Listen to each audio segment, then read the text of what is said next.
할렐루야. 153 저녁교도 오신 여러분들을 주님의 이름으로 환영하고 축복합니다. 오늘도 귀하고 복된 이 저녁 시간 하나님께서 우리 가운데 신실하게 일하심을 목도하는 귀한 시간 되기를 간절히 소망했습니다. 오늘도 먼저 하나님의 말씀 보도록 합니다. 히브리서 11장 1절에서 3절 말씀까지 보겠습니다. 히브리서 11장 1절에서 3절 말씀입니다. 우리 같이 한 목소리로 다 함께 봉독하도록 하겠습니다. 시작.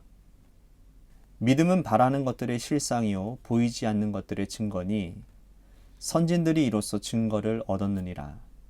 믿음으로 모든 세계가 하나님의 말씀으로 지어진 줄을 우리가 아나니 보이는 것은 나타난 것으로 말미암아 된 것이 아니니라. 아멘. 어떤 추상적인 개념을 설명하기 위해서는요, 구체적인 예를 들어주는 것이 참 좋습니다. 사랑이라는 단어, 추상적인 명사이기 때문에 그 자체로는 설명하기가 쉽지 않죠. 그렇지만 어머니를 예로 든다면 그 사랑은 금방 이해가 됩니다. 여기서 중요한 것은 누구나 동일할 수 있는 예를 들어야 된다는 사실이에요. 자칫 예를 잘못 들어서 본말이 전도되는 일이 생겨날 수도 있기 때문인 것입니다. 정의란 무엇인가를 설명하려면 보편적인 예를 들지 않고 정치적으로 민감한 이슈를 예를 들면 이 정치적인 입장이 다른 사람들에게는 동의를 얻기가 어렵기 때문이라는 거예요. 서로 다른 입장을 가지고 있는 그러한 측면들이 많이 있기 때문인 것이죠. 자, 오늘 본문에서 히브리서 기자는 믿음을 설명하고 있습니다. 이 믿음은 추상적인 단어죠. 히브리서 기자는 이 추상적인 명사인 믿음을 설명하기 위해서 이 편지를 받는 유대인들이라면 누구나 알 수 있는 조상들의 면면을 설명하고 있습니다. 그들의 삶을 믿음이라고 하는 관점에서 조망하여 믿음의 실체를 보여주는 것이죠. 자, 먼저 믿음의 정의를 이렇게 내리고 있습니다. 1절, 2절 말씀 보십시오. 믿음은 바라는 것들의 실상이요 보이지 않는 것들의 증거니 선진들이 이로써 증거를 얻었느니라.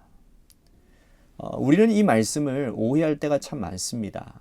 믿음은 내가 바라는 것들이 현실로 나타나는 것이라고 생각하는 분들이 많아요. 근데 이것은 잘못된 판단입니다. 잘못된 해석입니다.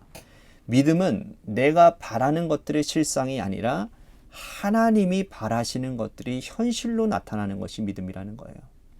자, 이것을 믿는 것이 참된 믿음이라는 겁니다. 내가 바라는 것과 하나님이 바라는 것, 이것에는 아주 큰 차이가 있죠. 하나님은 내가 바라는 것과 전혀 다른 생각을 가지고 계시기 때문이라는 거예요. 그러므로 많은 사람들이 이 믿음의 시작부터 잘못되어져서 하나님과 상관없는 신앙생활, 그냥 자기의 소망을 붙들고 자기의 경험 붙들고 자기가 원하는 것 붙들고 그거 놓지 못하고 믿음 생활이라고 착각하고 살아가는 거예요. 내가 이렇게 간절히 기도하고 믿고 내가 열심히 신앙생활 했는데 내 삶에 왜 하나님이 도와주시지 않는가? 왜 이루어 주시지 않는가? 하나님 나 사랑하지 않는 거 아닌가? 하나님 본심마저 의심하는 분들이 많이 있다라는 겁니다. 그러나 믿음의 시작은 하나님이 바라는 것이 현실이 되는 거예요. 다시 말씀드립니다. 내가 바라는 것이 현실이 되어지는 것이 믿음이 아니라 하나님이 바라시는 것이 현실이 되어지는 것이 믿음이다. 왜? 하나님이 바라는 것은 영적이기 때문에 보이지 않는 거예요. 그러므로 믿음은 보이지 않는 것들의 증거라고 말씀을 하는 겁니다. 믿음은 하나님이 바라는 것이고 하나님이 바라는 것은 보이지 않고 손에 잡히지 않는 거예요. 히브리서 기자는 믿음의 선진들의 예를 들어서 믿음을 설명하고 있습니다. 4절 말씀 보십시오. 믿음으로 아벨은 가인보다 더 나은 제사를 하나님께 드림으로 의로운 자라 하시는 증거를 얻었으니 하나님이 그 예물을 대하여 증언하심이라. 그가 죽었으나 그 믿음으로써 지금도 말하느니라. 자, 창세기 4장에 가인과 아벨의 이야기를 예를 들고 있어요. 자, 창세기 4장은 가인과 아벨이 하나님께 제사를 드렸는데 하나님은 아벨의 예물을 받으시고 가인의 예물은 받지 않으시죠. 하나님께 예배를 드린 후에 가인이 자신의 예물을 하나님께 드렸음에도 불구하고 받지 않으심이 굉장히 화가 난 거예요. 화가 났어요. 그래서 그 분노 때문에 가인이 아벨을 죽입니다. 인류 최초의 살인사건이 일어나죠. 히브리서 기자는 왜 아벨의 제사가 더 나은 제사라고 했을까요? 아벨은 예배를 통해서 하나님께서 기뻐하시는 것을 드렸기 때문이라는 거예요.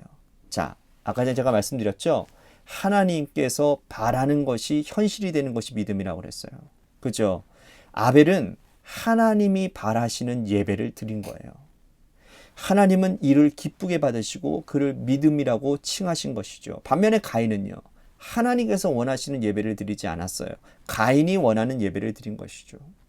이해가 되십니까? 그러니까 이것을 판단할 가인이 왜 가인을 위한 예배를 드릴 수 있느냐? 이것을 판단할 수 있는 기준이 뭐냐? 감정이 사는 거예요. 감정.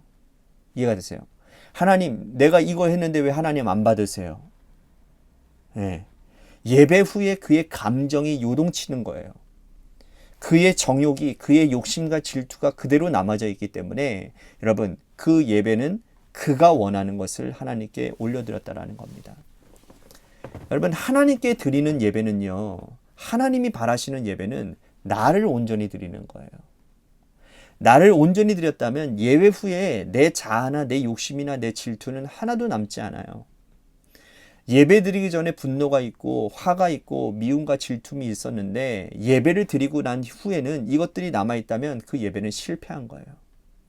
가인은 예배 후에 질투가 남아있었고 살인의 충동이 있었습니다. 이것은 더 나은 제사가 될 수가 없는 거예요. 이 기준에 의하면 우리는 과연 믿음이 있는 예배를 드리고 있는 사람들인지를 한번 점검해 볼 필요가 있겠다라는 생각을 해봅니다. 예배 드리기 전후에 내 인격과 생각이 달라져 있는가? 누군가를 미워했는데 예배 드린 후에는 그 미움의 감정들이 다 사라지고 바뀌어졌다면 하나님이 기뻐하시는 예배를 드린 것이에요. 하지만 그 감정이 그대로 남아있다면 잘못 드린 예배인 거죠. 예배를 통해서 믿음의 실상을 여러분 보여드릴 수 있는 여러분들 되시기를 바랍니다. 자, 이어서 5절 말씀 보십시오. 믿음으로 에녹은 죽음을 보지 않고 옮겨졌으니 하나님이 그를 옮기심으로 다시 보이지 아니하였느니라. 그는 옮기기 전에 하나님을 기쁘시게 하는 자라 하는 증거를 받았다. 자, 에녹은 65세에 무드셀라를 낳고 300년 동안 하나님과 동행한 사람이었습니다. 그가 하나님과 동행했다라는 것은 자신의 자아와 욕심과 욕망을 포기하고 하나님께서 바라는 대로 살아갔던 거예요. 하나님이 손잡고 보폭을 맞추고 또 하나님이 달리면 또 달리고 하나님이 멈추면 그도 또한 멈췄다라는 거예요. 이것이 바로 동행인 거죠. 그도 역시 사람이었기 때문에 왜 자기 욕심, 자기 욕망이 없었겠습니까? 그가 바라는 것들이 현실이 되기를 원하는 일들이 왜 없겠습니까? 하지만 에녹은 삶으로 믿음을 입증했다라는 거예요. 하나님께서 바라시는 것이 현실이 되는 삶, 믿음으로 삶을 나타내는 것, 하나님이 그에게 바라시는 것은 함께 동행하는 것이었고 그는 하나님과 동행하는 삶을 온전히 이루어 나갔다라는 거죠. 하나님은 오늘 우리들에게도 하나님과 동행하고자 지금 요청하고 계십니다. 그런데 우리는 하나님과 동행하는 것이 너무 부담스러울 때가 많은 것 같아요. 하나님과 동행하면 내가 원하는 것을, 내가 추구하는 것을, 내가 생각하고 내가 계획했던 것들을 포기해야 되기 때문입니다. 내가 원하는 것 100가지 포기하고 하나님이 원하는 것 한 가지만을 위해서 살아야 되는데 어떻게 이것이 쉽겠습니까? 하지만 우리는 믿는 자이기 때문에 우리가 원하는 것을 포기하고 하나님이 원하는 동행을 이루어가는 삶을 살아야 된다라는 거예요. 자, 이어서 7절 말씀 보십시오. 믿음으로 노아는 아직 보이지 않는 일에 경고하심을 받아 경외함으로 방주를 준비하여 그 집을 구원하였으니 이로 말미암아 세상을 정죄하고 믿음을 따르는 의의 상속자가 되었느니라. 자, 여러분들이 잘 아시는 이야기예요. 노아가 120년 동안 방주를 지었어요. 노아와 그의 가족들을 제외하고 모든 사람들은 노아 홍수로 인해서 다 죽임을 당합니다. 여러분, 이때 당시에 노아 시대를 표현했던 아주 명확한 말이 있죠. 죄악이 이 땅 가운데 평만했다. 이 땅 가운데 평만했다. 모든 사람들이 죄를 먹고 마시며 살았다라는 거예요. 누구 제외하고? 노아와 노아의 가족들을 제외하고. 예배 공동체가 완전히 무너지고 파괴해버려졌습니다. 그러나 노아는 개의치 않았어요. 100사람이 다 돌아선다 하더라도 하나님과 동행하며 말씀에 순종했죠. 하나님이 그에게 바라는 실상은 뭡니까? 하나님의 말씀에 순종하여 방주를 짓는 일이었습니다. 그는 하나님의 말씀에 철저하게 순종했어요. 이것이 하나님이 그에게 바라는 믿음의 찬 모습이었습니다. 하나님은 오늘도 우리에게 순종을 요구하십니다. 그때마다 우리의 마음속에 다른 생각들이 일어나지 않습니까? 다른 사람들은 자기 멋대로 살고 행복하게 사는 모습을 보면서 나는 혼자서 순종해야 되는가? 나 이렇게 손해보면서 나 혼자서 이렇게 유별난다고 뭐가 되는가? 하지만 노아를 생각해 보시기를 바랍니다. 노아는 그 시대에 단 한 명 남은 의인이었습니다. 그는 하나님의 말씀에 철저히 순종해서 120년 동안 방주 짓는 일을 성실하게 감당했어요. 다른 사람들은 손가락질했습니다. 저 미친 노인네라고. 이때 당시에는 비를 경험도 안 했는데 비도 내리지도 않는, 비가 뭔지도 모르는 사람들에게 비가 내린다고 얘기하면서 노아의 방주를 짓는다고 하면서 하나님 믿으라고, 다시 하나님께로 돌아오라고 하는 그 말에 사람들이 어떤 생각을 가졌겠습니까? 저 미친 노인네라고 막 손가락질 안 하니까 저주를 퍼붓지 않겠습니까? 근데 노아는 전혀 개의치 않은 거예요. 혼자 그렇게 하더라도 하나님 앞에 동행함을 잃지 않았다라는 겁니다. 여러분, 이 말씀을 꼭 기억하시기를 바랍니다. 믿음의 정의에 합당한 인생을 살고자 하는지를 우리들이 한번 생각해 봐야 될 것 같아요. 혹시 가짜 믿음에 사로잡혀 살고 있지는 않은가? 하나님께서 나에게 원하시는 것이 무엇인지를 분명히 깨닫고 알았다면 하나님이 원하시는 것을 우리들의 삶의 현실로 이루어드리기 위해서 아벨처럼, 에녹처럼, 노아처럼 살아가는 저와 여러분들이 다 되셔야 될 줄로 믿습니다. 오늘 말씀 생각하면서 우리 같이 기도했으면 좋겠습니다.